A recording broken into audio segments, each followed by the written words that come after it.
I invite both of them to please join me on stage.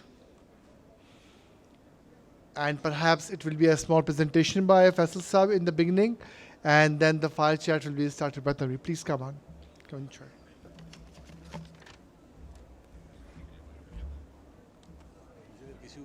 थोड़ा सा पानी एक रूम टेम्परेचर पे दे दे प्रेजेंटेशन यार आप ही रन कर देना कहाँ से दिखाएं कौन सा ये वाला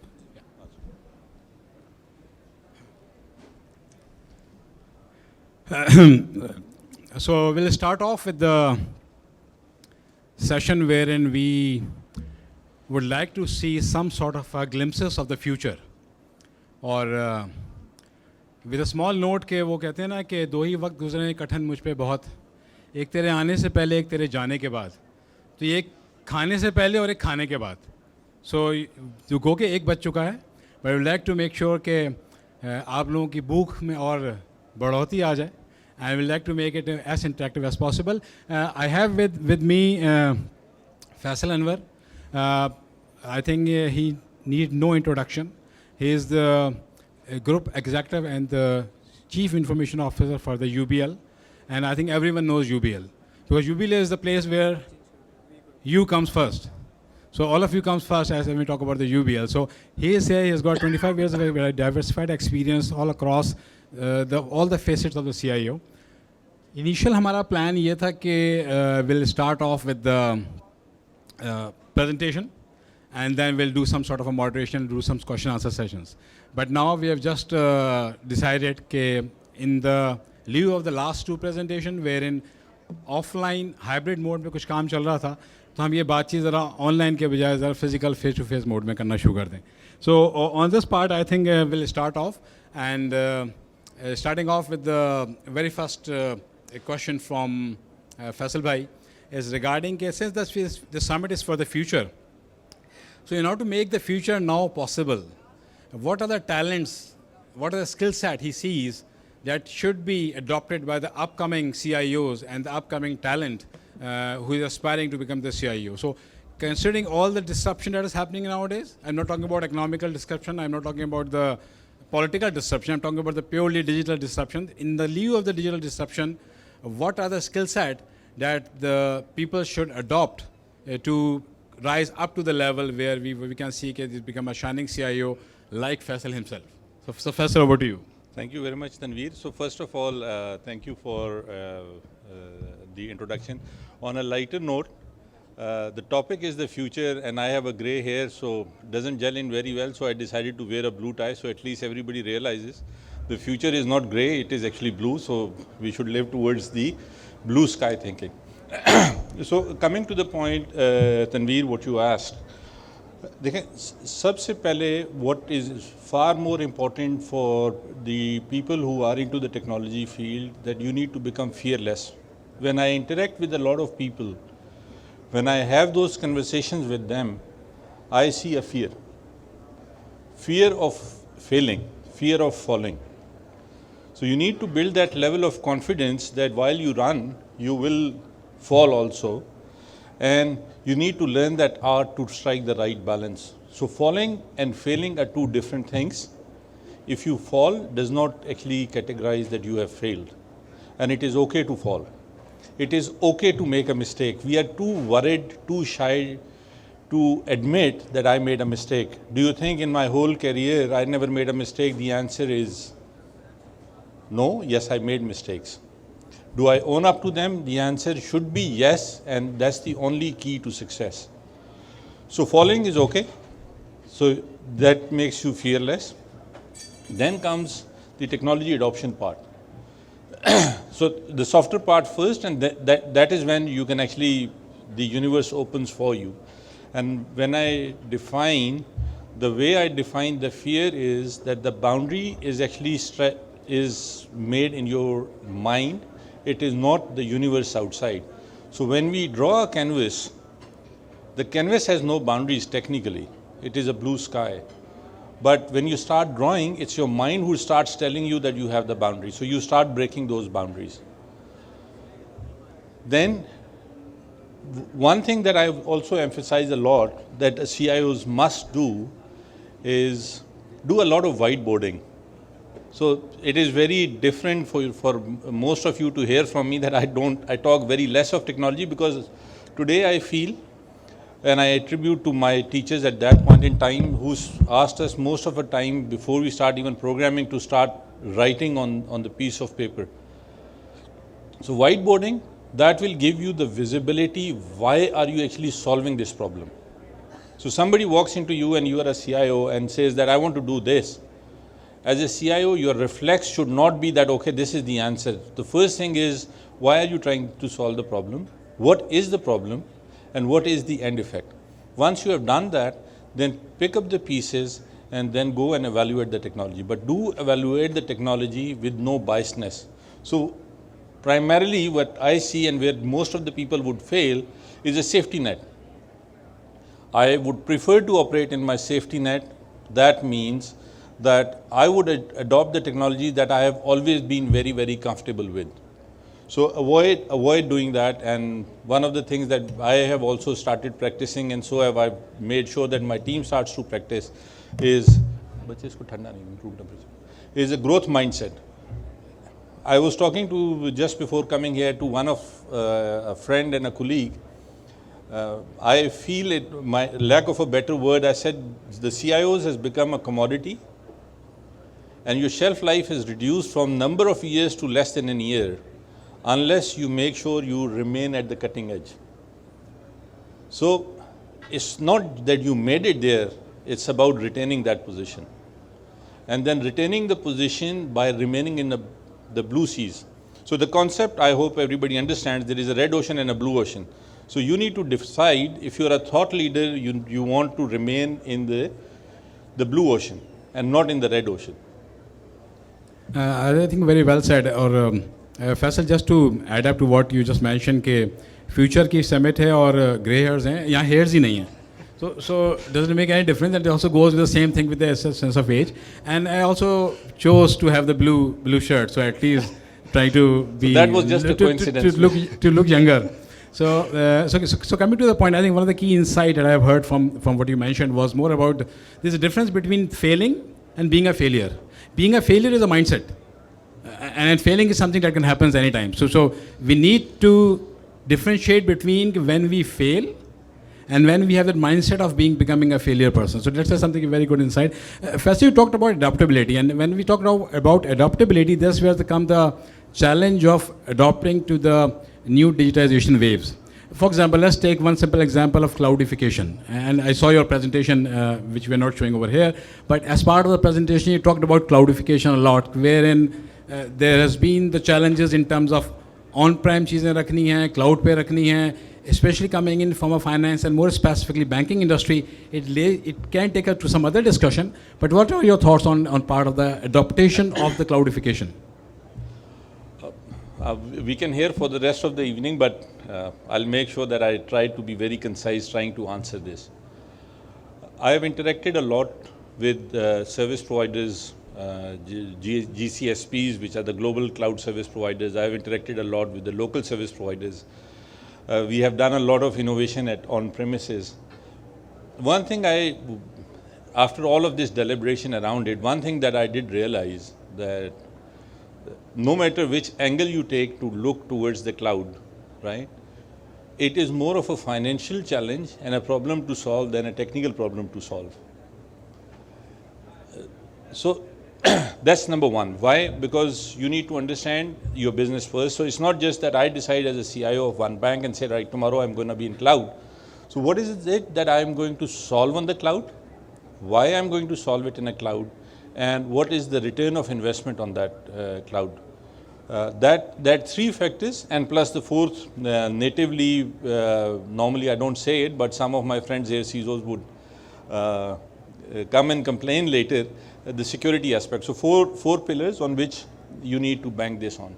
So first pillar, why you need to answer this question is, if you are a company, of mid-size or a company which is in an infancy stage, and you think that putting in a large infrastructure within your data center may not be a very, very cost-effective manner, and you would like to do pay-as-you-go. That's one way that a company should look into it.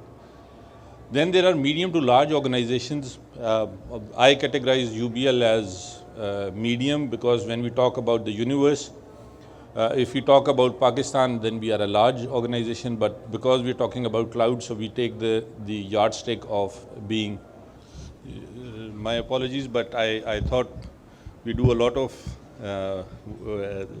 things, but paying respect to Azan is equally important, so I apologize. So UBL in its context and glory is a mid to large organization depending on which market you are evaluating. So if in Pakistan we are large scale, if you are talking about the canvas, we may fall in a medium sized organization. Things may work out differently for me, and that is where we say that, okay, might be a hybrid cloud is the right solution for me. Why hybrid cloud is because the amount of workloads that I do, the amount of machines that I spin off, and the amount of time they actually remain switched on, if I were to do them on a cloud and let them remain those workloads there, which I'm paying either by hour depending on your agreement, may work out to be far more expensive than doing it on cloud. But still does not give me the qualifier that everything should be on-prem. Because I have then some workloads which are to me, I call them ad hoc workloads, that I need the machine for 15 days. Or I need a machine for 7 days, or I need a machine for might be 20 days or a month. Will I go and spend $1 million, try to buy that machine, have it shipped to me for 6 to 8 weeks, and then try to install it for another 4 weeks? The answer is no. So I very firmly believe that all CIOs and people in the position making, number one, the cloudification should not be treated as a technical problem, because I see when I interact a lot, people normally say that it is CIO's problem, they are reluctant. No, we are not reluctant. We're just making you well aware that you would like to do a cost-benefit analysis and strike the right balance. For a CIO, nothing more than having most of the advanced technology that you can put your hands on is as good as a guy who fancies good cars saying no to Ferrari. Means why would he say that, right? So I would love to have everything on the cloud, but I need to strike the right balance. Having said so, the balance should be not in an isolated manner. That means when you're evaluating an application, don't say that, okay, I'm going to put this as a SaaS workload or I'm going to do it as a PaaS workload. Look at it a holistic view that what is the cost of ownership, including the security posture. And that is the part we normally miss out. So the security should remain embedded, what we call it security by design. One thing which is slightly irrelevant is, unfortunately, we do not have much of the large names sitting out in Pakistan. So when you are actually looking into a cloud or a hybrid cloud, what I would suggest, especially for the hybrid cloud people, if you are considering, you must also evaluate the link latency, that the pairing of the IP addresses from originating traffic to the destination traffic. Otherwise, the latency in this whole ecosystem will end up actually killing your customer experience. Yeah. And that's how the journey would continue. Yeah. I think, Faisal, it also relates to what you were just mentioning as an answer to the last question, wherein to do the adaptability part, we need to go back to the whiteboards. Yes. So whiteboarding is something, one of the key things that happens in terms of to cement in the adoption that we want to do. And yes, one of the key challenge that we have is we don't have the Amazons and the Microsoft of the world who are having the data centers in Pakistan for a number of reasons that we are known, we know, be it a commercial purpose or the political reasons. So we'll just take one more question with you, and again, this more pertinent to the role of regulators, because especially in the banking industry, we have the regulators to safeguard the interest of the consumers. And at the same time, we do see them as a road blockers toward the massive technology transformation that the banks want to do. So how do you balance that part, especially if I'm talking about your experience? The state bank part, who wants to say control, don't do this, and the passion from your board and the passion from you yourself and the people like you, not just in banking industry, but specific to the banking thing. How do you manage that part? So you have put me on the spot, but with such a difficult question, I'll answer your question, but I'll answer it first with one example, and then I'll come to the question. And I'll take the names out for the reason of their personal identity not to be disclosed. There were two people playing golf on a golf course. One was a very senior officer and the other one was also a senior officer. So they both tee off and the course marshal is also standing there. The senior guy asked him, who do you think plays the better golf? Right? It's this question that he just asked me, that being a banker to talk about the regulator. So the marshal responded, sir, you start very well, but he finishes very well. Very nice. So, Clapping, just please, yeah, clapping. Khana milega. No harm in that. So sometimes you need to strike the right balance. I think I have interacted a lot with the regulator. It happened to be that I have this honor of being on working groups, rather majority of the working groups in which an industry collaboration was required to make those frameworks. I was an active part on the digital banking technology framework working group from industry. I was the part of the working group which did the cloud computing policy with the regulator from the industry side and many others. Honestly speaking, I see that as a myth that a regulator actually more or less stops us. We actually stop ourselves. And we, sorry for being so blunt here, but we find a barrier and sometimes we find an excuse. I have not been able to, I'm standing here as a CIO UBL, 6 years counting. I have not a single instance where I wanted to do something technologically advanced. So just to give you a perspective, we are one of the, at least when we started, we were the only financial institution which had an on-premises cloud. We run a 40-node private cloud in the bank. Beside virtualization, so it's not virtualization, I'm talking about a mini hyperscaler kind of a thing. So none of the points, it's just the way we reach out to them. That's number one. Sometimes asking a wrong question while trying to do the right thing is the biggest hindrance, right? I'll give you an example. When there was no regulation and the regulations of cloud were not there and it was so stringent that you couldn't even think of doing the cloud. At that point in time, I actually took some of my services to the cloud and that too with the permission of the regulator. You just have to put the perspectives right. That how do you contextually presenting your case? And I'll give you an example. For example, we talked about we want to have a security gateway on the cloud. And there's no regulation that you cannot take any workload in the cloud. The first answer, why on earth you want to do that? And then we went and then we explained. Then they were receptive enough. And we said, all right, if there is an email coming to me from Gmail, what is the point scanning it inside my data center if I can scan it outside my data center? If a person who's writing from an XYZ company whose email is anywhere routed from outside to in bank, there's no point inspecting it right at the parameter so I can do it outside. So that's how sometimes, like I said, the policies may be there, the regulations may be there, but they are to watch out. It's not to stop the growth in the technology. And I'll close my answer with the second example. The rule of law, there is law, right? We all believe there is law. But why is it that we see the law being broken in Pakistan roads while the same driver doesn't break the law while driving in Dubai, while driving in New York or in LA or New Jersey? You all know the answer. The law is the same, you cannot cross the red light. There's no difference. You go across the globe, the law remains the same. It's us who do things differently. Sometimes we find a rationale, sometimes we don't find a rationale. And when you go and ask the person, why did you break the red light? He has 10 reasons to tell me. Why did I break a red light? And he gives a justification around it. Does that justification allows him to do that? The answer is still no.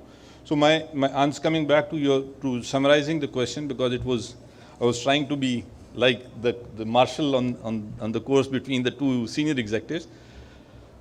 Regulations are there to give you the guidance, to give you the framework. It doesn't prohibit you to explore a technologically advanced solution which you need to craft remaining within the framework.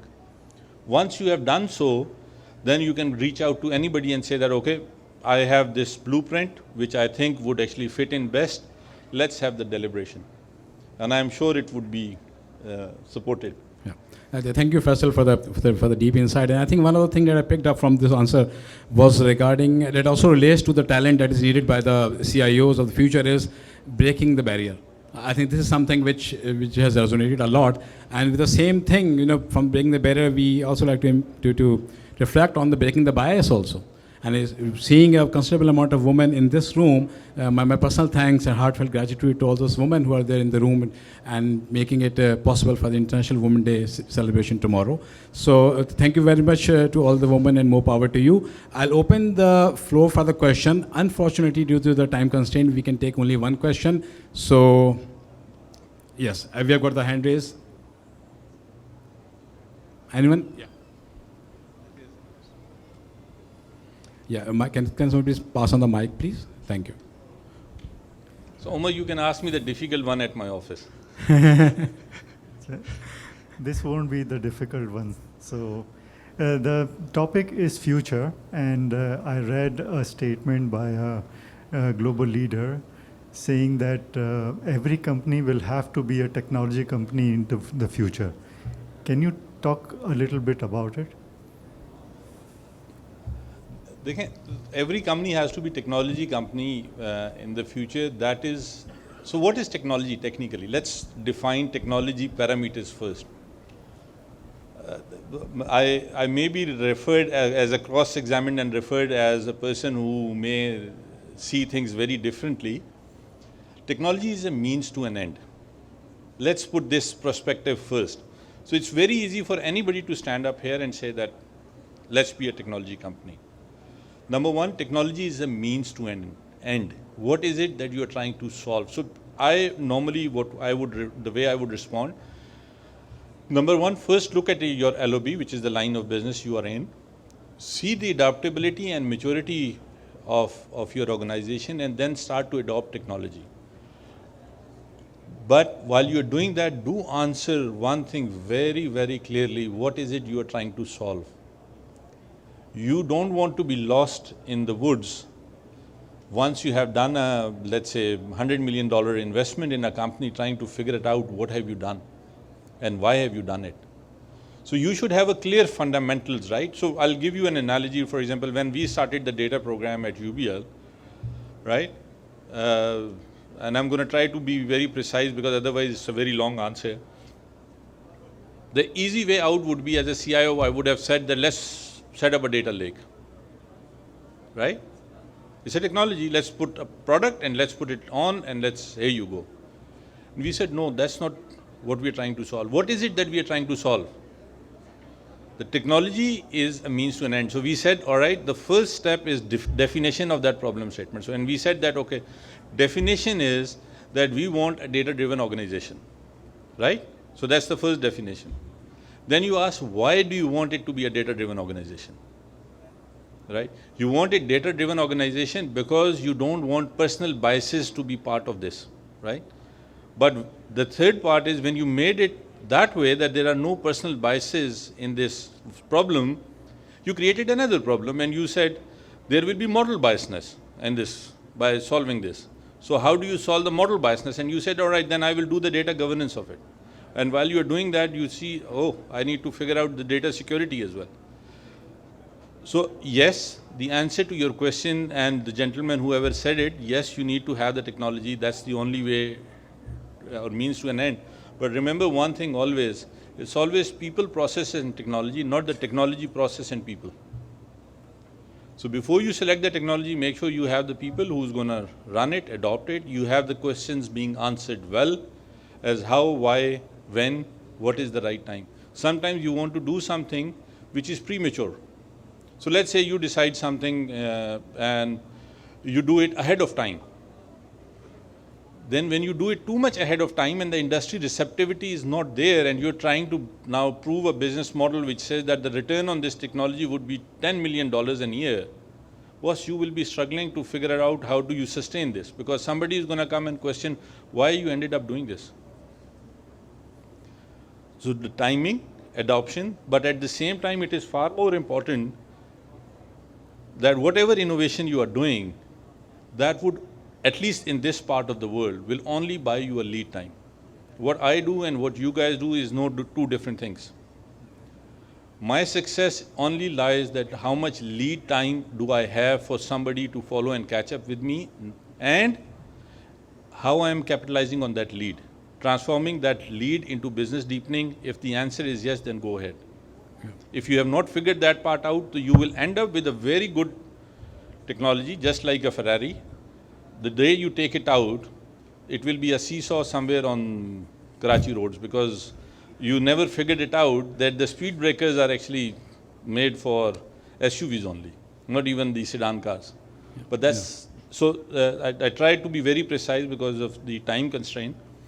But please make sure that yes, you must adopt technology, you must adopt security, but have the answers rightly written on a whiteboard so that towards the tail end you have visibility. To conclude this, what I always say, there is a project management methodology. It's called a V life cycle, right? The V life cycle only talks about that when you start the project, you can visualize the end of the project. So what we normally do is we are very native that, okay, let's build the technology. But ideally, what I would do is a V life cycle. When I start the technology, this project, I should see what is the end. And if the two matches, which is your business alignment with that, which will tell you that part, then go ahead. There will be a time of a blackout right at the bottom of the V, but that is how life is. Faisal, thank you very much, and I think for sharing your wisdom. And I think in this answer, we've also got another third insight regarding the talent that we need to have the CIOs, which is more about managing or keeping track of your lead time, because that will help you be successful CIOs in your own space. So thank you very much, Faisal, again, for sharing your wisdom and your experiences. Over to Karma, sir. Very enlightening presentation, I must say. Thank you so much, Faisal. Thank you.